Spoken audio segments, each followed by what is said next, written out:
IVM. India successfully sent a mission to Mars. It hosts a globally competitive tech center. Why do we struggle to do great scientific research? Welcome to the Pragati Podcast. We're your hosts, Hamsini, Hariharan and Pavan Srinath. Every week on the show, Pavan and I discuss policy, politics and economics. Today, our guest, Sunil Laxman, is here joining us to help us figure out how to change the way we do scientific research. Sunil is an assistant investigator at INSTEM, the Institute for Stem Cell Biology and Regenerative Medicine in Bangalore. Sunil did his PhD at the University of Washington in Seattle and worked at the University of Texas Medical Center before moving here to Bangalore.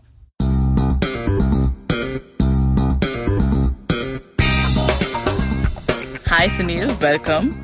So, in India, we have good researchers who do work across many fields.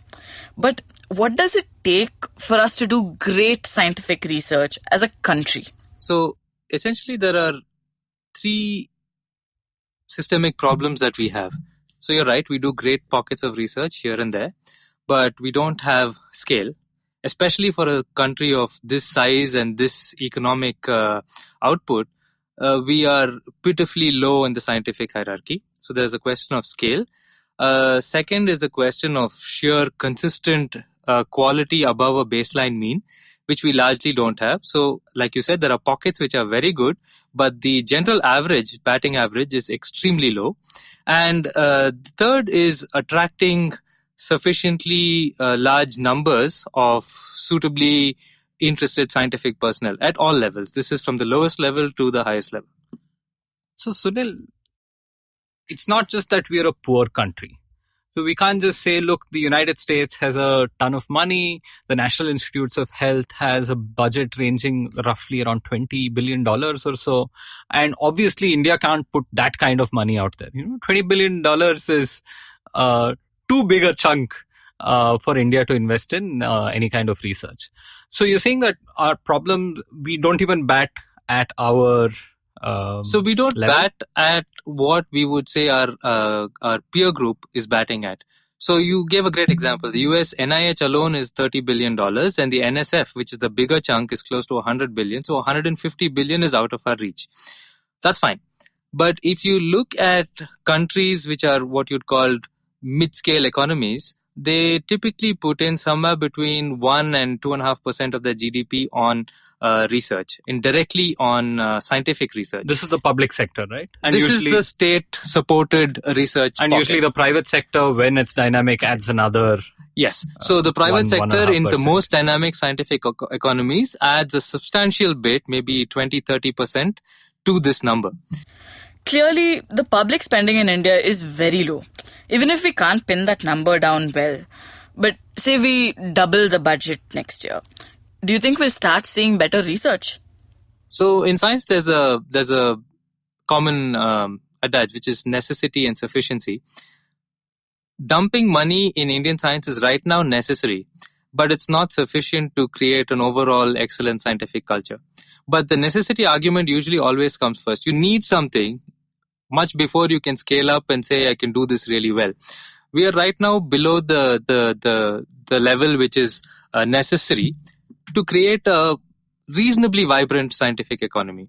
And this is just in terms of total, absolute, usable resources. And usable is an important word because the resources need to be in a way that the person using it right at the bottom of the pyramid, which is your working scientist, he or she should be able to use it flexibly, easily, and in the direction he or she wants to go. All right. So when we talk about, tens of thousands of crores, we can get confused, right? So, maybe the Department of Science and Tech puts in 4,000 crores. I don't know what that translates to.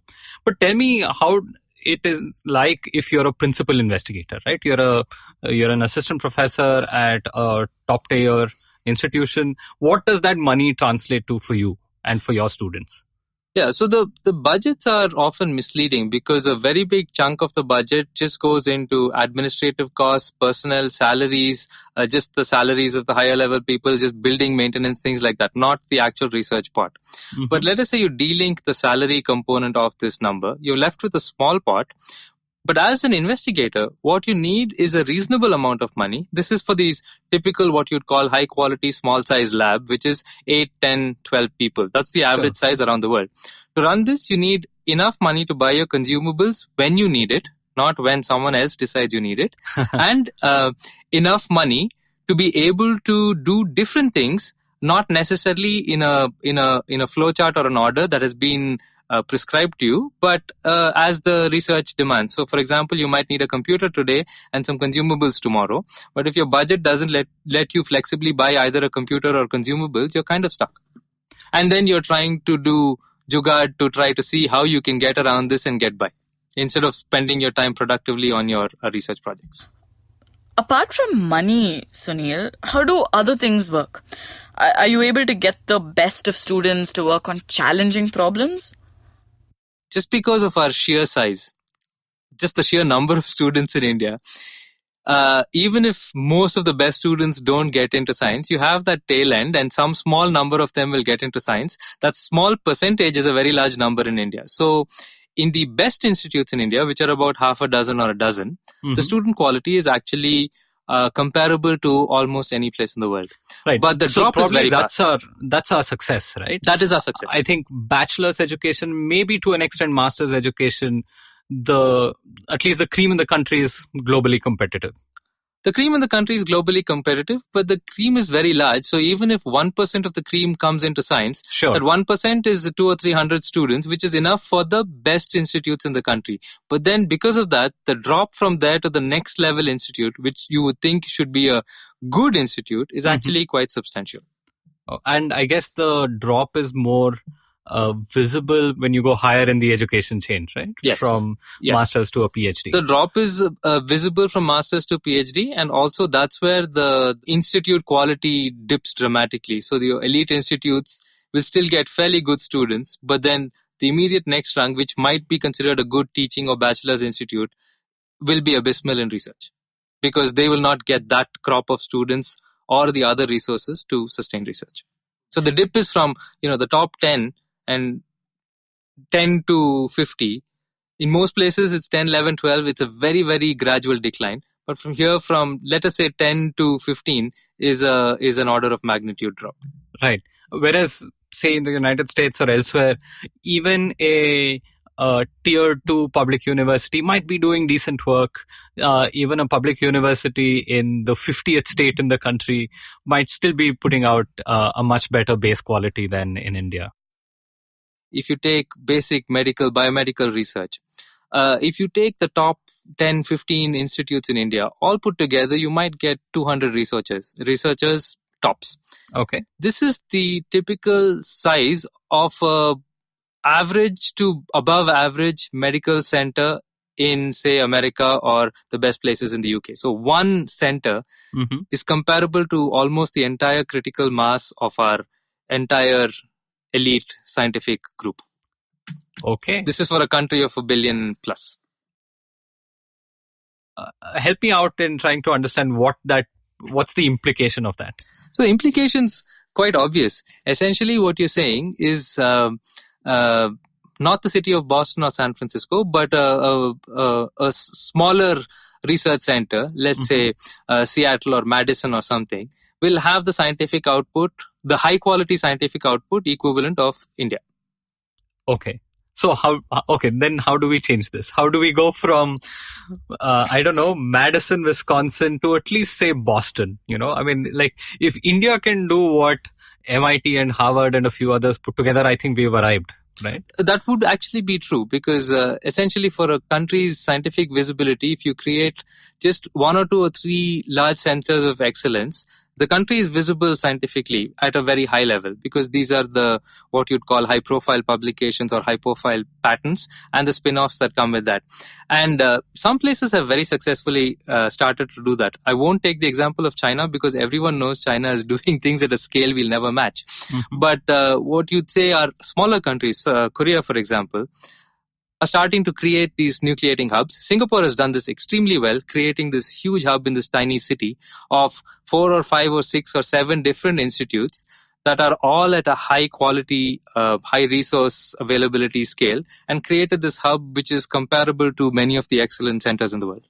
Okay. So this is not a huge amount of money if you think of just one or two centers. It's very achievable because these are in the small hundreds of crores at most, and not even in the thousands of crores. So in India, you're saying what's happening is that this same resource is just getting spread out and spread too thin. That's right. So as a country, we've tended to spread our resources equally amongst everyone.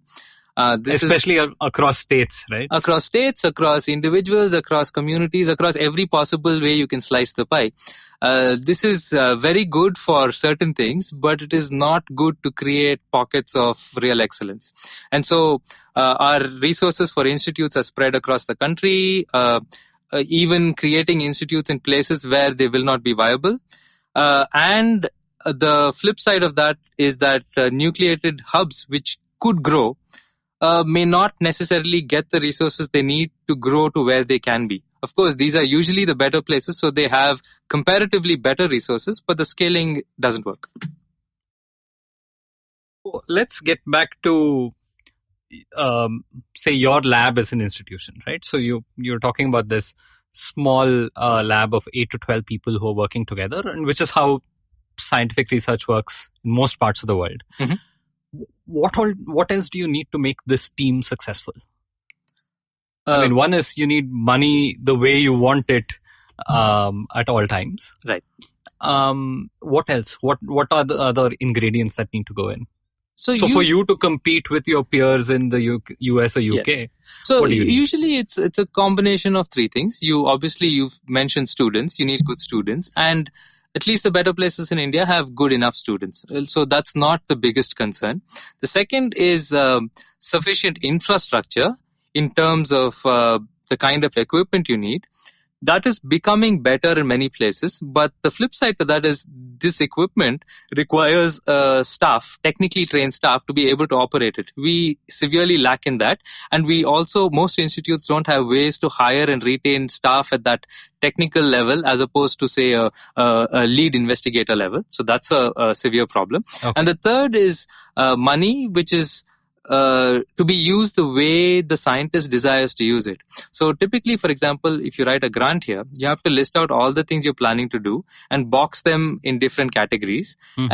And you more or less have to fit within this frame, because you're not given that entire money. Even if your grant is approved, it's given piecemeal, a little bit this year, and then you show progress, and then a little more is given next year, which really restricts how freely you can push projects forward and make quick decisions and turn quickly. And science is these days working at, in hyperdrive the past 20, 30 years.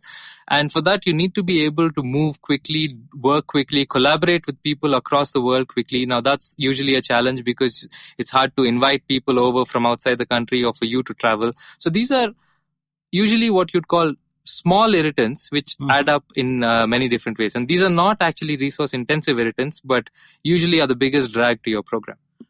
Aren't research grants, even in the US, becoming so absurd now that you need to do all of the research? You probably need to publish the paper as well, and then you get the money to do all that work. Yeah, so this is very true. But the good thing is everybody, including the funding agencies, know this. So the general understanding is, yes, you write a grant to say you're going to do something, but you've done most of it. So but then when you get the next thing, when you get your money for this, you actually do the next thing and get on with life. And part of that is, this may be unique to the US, but to some extent in other parts of the world, is that when you get a grant, it's given to you for 3 or 5 years, and it's usually given to you completely. Okay. Which means now you have that money and you can pretty much do what you want with it. And the measure of your productivity after 3 or 5 years is at the end of 3 or 5 years when you show what you've done in terms of patents or publications or whatever else you've done. All right. In India, we are tied very closely to the finance ministry and the financial year cycle. So let's say you get a grant for 1 crore. Okay. This year, you're not going to get 1 crore. You're going to get 10 or 20 lakhs. At the end of this financial year, you're going to have to write a detailed report and user certificates to say what you've done with this 20 lakhs in order to get the next 10 or 20 lakhs for the next year.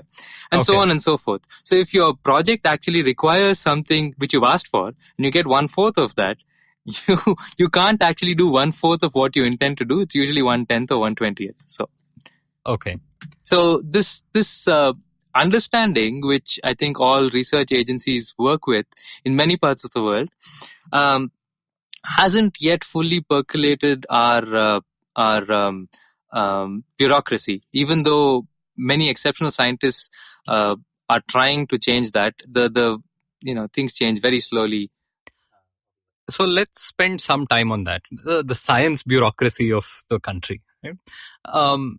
How does this grant making process work? Do you have your actual peers who are evaluating some of these proposals? Do you have permanent bureaucrats who are evaluating this? How does the system work? Till what level are scientists sort of respected? So this in the is system? great. This is another great question. Actually, there's no huge problem with the evaluation of grants. Most of the bigger agencies have come up with fairly transparent, nice ways to evaluate grants, which are done by your peer scientists. So you have committees which are made of scientists which evaluate and even approve the grants. Okay. But the buck. So give me an example. So there could be a program, say, on malaria research. That's right. So if you're a malaria researcher, the DBT or the DST might have some programs on malaria with grants available. You send your proposal there. It's a standard scientific proposal. It's sent to whatever experts are there in the country. They read it, they comment on it, and they'll criticize the weaknesses. And then the committee says, okay, this is a good grant. But then they can't actually award the money. Okay. They approve the grant, and Okay. you will even get a letter saying this is an excellent grant and it's approved. But the money usually is tied at a different level entirely with the major Indian bureaucracy. So another difference here between, say, the NIH and here is, let's say the NIH has a budget of 30 billion a year. That entire money is entirely up to the NIH to decide how to spend, when to spend, where to spend. Okay. Once that money has been allotted, it's theirs. Here, though, the money is it's a little more nebulous. Science is supposed to have this many crores, but the agency itself doesn't necessarily control all the money. It has to go through either the finance ministry or some other level of bureaucracy delinked from the entire process. Okay. And so you notionally get like a technical approval of your project. That's correct. But the money can come however, whenever. It can come whenever. However, sometimes you'll even see things like financial year closes on March 31st. You'll get a chunk of money on March 28th, which you have to spend by March 31st. Wow. Because you need to utilize it in the same time. Yes, because the financial year closes on the 31st. So in 2 days, what can you do with the money? This is not always the case. This is a slightly more dystopian view that I've painted, but this is also real. It happens. But essentially, the doers of science have been delinked from the actual money part, even though the scientific evaluation process and everything else is actually getting much better in India. So how do some good institutions get around this? I mean, can you get around this? Like, for example, would INSTEM or the National Center for Biological Sciences have, say, their own sort of liquidity funds where, if there's vagaries in the union government money coming in, you have a buffer which comes in, sort of helps you and then goes out? This is a fantastic question. And this is actually what I think most institutes need, having money that they can use the way their institute deems fit. There's actually very little soft money, buffer money, flexible money in any of the institutes. Typically what people do is the better investigators write multiple grants and hope that at any given point of time, one or two of them will have something in them so that you can stay afloat. So you're usually running very hard to move forward a little bit. On that note, let's take a short break and come back after a bit. Shunyavan, Shunyavan, Shunyavan, Shunyavan. $1 billion acquisition. Another copycat startup got formed. No, the tech world in India is surely moving double the speed of this voiceover. Tune in to Shunya One every Tuesday to catch us talking to the smartest people we know on the IVM Podcast website, app, or wherever you get your podcasts from. Welcome back to the Pragati Podcast. We're talking to Sunil Laxman today on how to propel India towards great scientific research. Let me change gears again. This is probably from the 90s. I had a few friends, relatives who were working in physics and chemistry. One of the jokes was that, if somebody wanted a small piece of equipment or some reagents, In IISc, they would need 3 months to get that to their lab. In TIFR in Mumbai, they might need 1 month to get that. And sitting in the US, they might take 3 days to get what they want. Has such situations changed in the country? How does it work? So if you're a student and you're trying to plan out your experiments, how hard is your life today? It's definitely become better, but it's not as good as it can be. So there are many things that take an awful lot of time, mostly because it's not the institution's fault. Let's say you raise an order, but the due process requires you to now get quotes from half a dozen people and then justify why not you don't want the lowest priced item. Now that lowest priced item might be a piece of crap that can't do anything. Just because somebody says it is similar to what you've got. But then you spend all this time with paperwork saying, this is why I don't want this, I need to justify this. It goes back and forth. In the end, it gets approved. But you've spent a good amount of time and energy trying to solve that problem. The second is that, it's a supply chain problem for many of the bigger companies. Your critical mass is so small of people using many of these common reagents that many major companies don't have large distribution units in India. You have to wait to import them. And then once it's something that's imported, it's dealing from your institute completely. It goes to customs. Customs treats everything the same way. And you're, telling this customs agent that, I have these very important cell lines here. If you keep it in the storage room, they will all die. And he is not going to listen to you in any particular... And especially if it's biologically sensitive, then you're in... Yeah. In fact, if it's biologically sensitive, it's a double whammy. You have to justify why it's sensitive but not dangerous, by which time that thing has probably died and it's useless. So you're sometimes doing the same thing 3 times to do it once. So you're saying that basically in lab, you face the same problem that I would if I'm ordering something from AliExpress. Sometimes, oftentimes, right? You don't know if your food is going to show up or not, or what condition it's going to be in. And some of this will actually just improve with scale. If you have so many more researchers doing this, some things become routine. The second thing is, again, delinking the bureaucracy from this. You let the scientist decide what he or she wants. As long as the scientist is not pocketing the money, if the scientist has got a piece of equipment that costs 10% more than a competitor's, but that equipment has come and is being used, that should be fine because you're doing that to produce science. Instead of justifying, this is a popular term, it's called L1.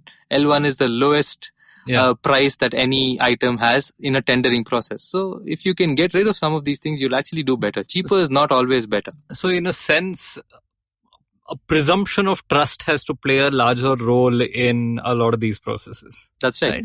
The bureaucratic process is designed because you don't trust the person on the other end. So you want these rigid rules that people need to follow so that, money is not laundered or mismanaged. So this is a problem in India where to avoid mismanagement or wastage, you tend to bring things down to the lowest common mean instead of trying to allow at least pockets of excellence to reach the highest possible level. We tend to bring down as opposed to lift everyone up. That's a dichotomy that all of us know and face all the time. So, okay. For, I think a lot of our listeners, the life of a researcher can be far removed, and there's a lot of idealization that happens. Even science in the popular telling is very triumphalist, right? I mean, it's about the successful experiment, but not really about the 100 failures that preceded it. So can you tell us a few more maybe stories or on how hard it is to be a scientist in the country? Yeah, that's a nice question again. So like you said, science is mostly a lot of grunt work. You have this great idea, maybe not. But even then to test it out, you're going through hundreds of failed experiments. You're trying to figure out what's going on. And especially today, a lot of science is what you hear in conferences. Let's say you've got this idea, you're working on it. It's not yet published, so it's not published. But how do you know other people are not working on it or have come up with something? The best way to do that is to go for conferences, meet the best researchers in your field. And like we've just said, the critical mass in India is very small. So for any given area, the critical mass is you and the 3 other people who work on this in this country. Right. But there are obviously large conferences, large societies that work on all of this. And say a typical PhD would involve the PhD student going to 1 or 2 or 3 of the conferences of their field. The good ones, by definition, in any field of research that's being done in India are abroad. So let's say a PhD student wants to go for a conference. Okay. Now, typically, institutes or agencies will allow a PhD student to go for one international conference. All right. This is already inadequate, but let us say that is your goal. You go for one, and it's usually given at the end of your PhD, not the beginning. So it's kind of useless because you've done what you have to do. So maybe it's good for professional networking for them to land their so job. they can land their next job, but it's not as good for your current job. Okay. But to go for this, you need money. Now, most grants don't support students for international conferences. So let's say your advisor scrounges around and finds different pots of money and manages to register you for the conference. You still have to fly there. Okay. For this, you apply for a travel fellowship, and you're allowed maybe one every 3 years or 5 years. Let's say you apply for that. Now, you don't get that fellowship before you go. Okay. But still, on faith, you will buy some ticket and go. But then you'll realize that you're just earning what, 30,000 or something. Sometimes your advisor's able to pull out some funds and buy the flight tickets in the assumption that it'll get reimbursed when you get your travel fellowship. But then you find out you can only fly in Air India because invariably agencies insist on this rule, even though Air India might be priced twice as much as Indigo or whatever else. Now you fly on Air India and then you come back, and then instead of getting a full reimbursement, if your flight was 1 lakh, you will get 80,000 because that's the sanctioned amount. Okay. Now what are you supposed to do? This is already a bit of a bottleneck, and for this you filled out multiple forms, you applied. Now you have to send your original boarding pass and proof of attendance of your conference and everything else. Now let us say by chance you've lost that one boarding pass that you shoved into your pocket while trying to run into the flight. You don't get that reimbursement. So now what do you do? So this is but a very small thing, which should be largely streamlined. The way you do a travel grant is, say, I've registered to apply for this conference.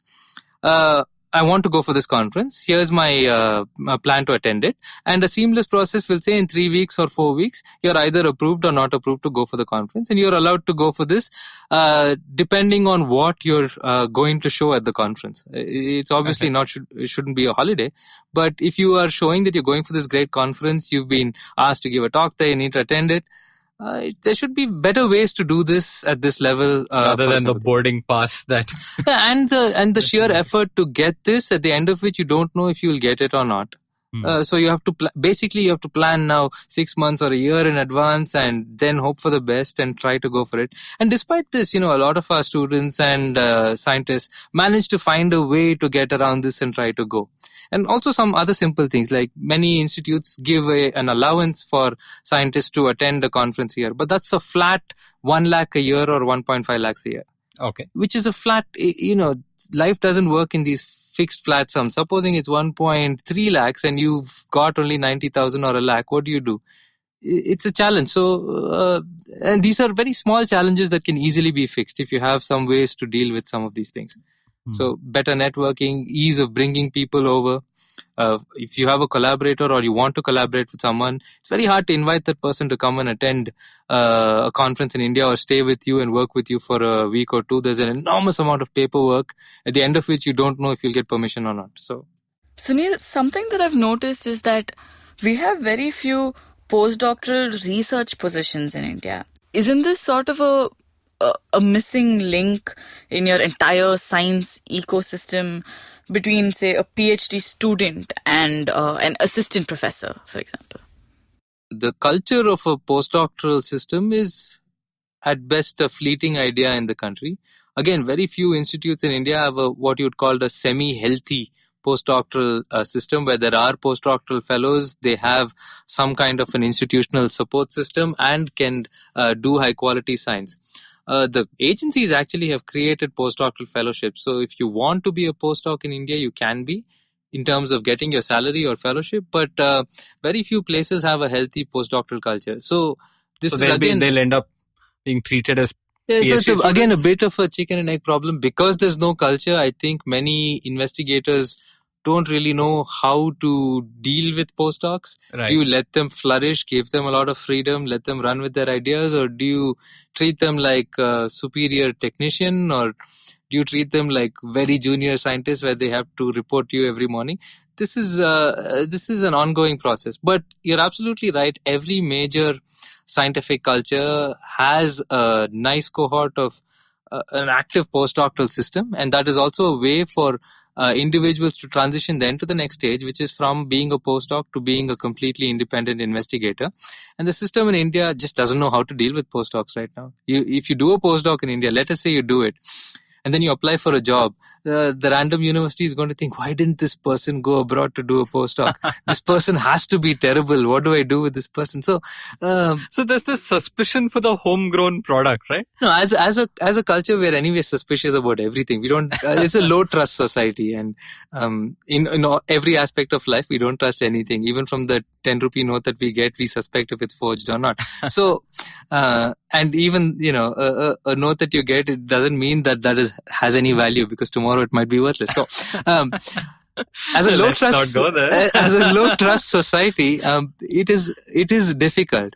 But this will again change if we have a slightly larger scale, more people doing research, and better metrics to evaluate individuals' productivities. Like we've talked about this tenure system, but you could have various other metrics to evaluate whether a person has put out some thought in something useful or has wasted time. But it's needed. You need people at a postdoctoral level, and you also need people who are highly qualified at a technical level. So these are technical staff scientists and so on. We don't have a culture of employing such people, nor do we have positions or funding for such people.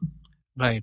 But on the flip side, you have most, I think, IITs, IISc and many others who want postdoctoral experience, which means that compulsorily people have to leave the country if they want a career in science. Right. And and correct me if I'm wrong, you also have some institutions where assistant professors who are supposed to be independent investigators play the role of a postdoctoral researcher and eventually sort of work for some super boss scientist who runs this, multi-investigator lab of some sort. Yeah. Now, I mean, there's a little bit of the large pyramid scheme in every part of the world. What you want to ensure is that the pyramid is not the default, but rather the exception. Right.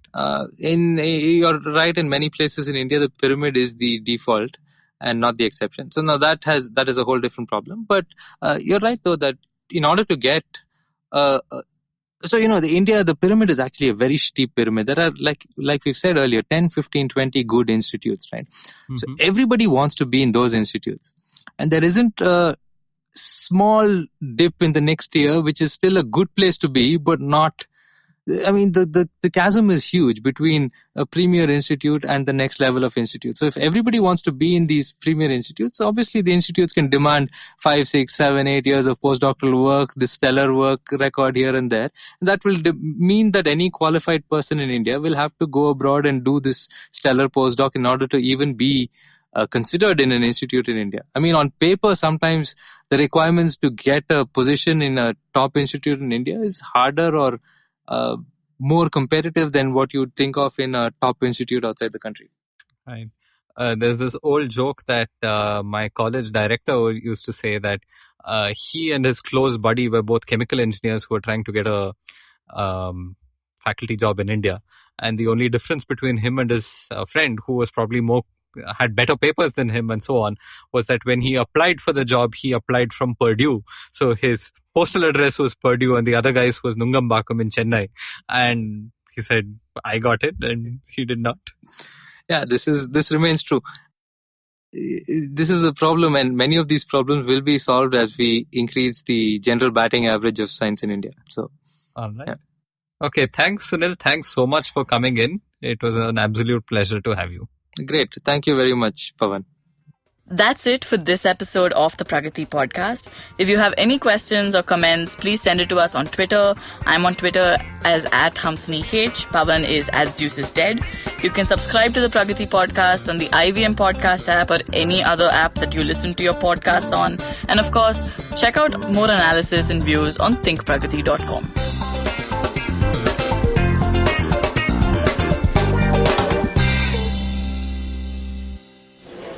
Excuse me भैया, excuse me. बोलिए madam. Menu में क्या है? Menu में scene unseen है, podcast है, on course है, Cyrus है, made in India, rediscovery project, empowering series, sex wax है, IVM लाइक्स है, सिंप्लीफाइड है, कीपिंग इट क्वियर है, ड्रिंक्स एंड डेस्टिनेशंस है, माय नेबर जकरबर्ग है और द फैन गराज है. आपको क्या चाहिए? एक बार रिपीट कर देंगे क्या? रिपीट नहीं करता हम. आप जाओ IVMpodcast.com पे और सुनो ये सब, या फिर डाउनलोड करो उनका ऐप. सब आपकी उंगलियों पे.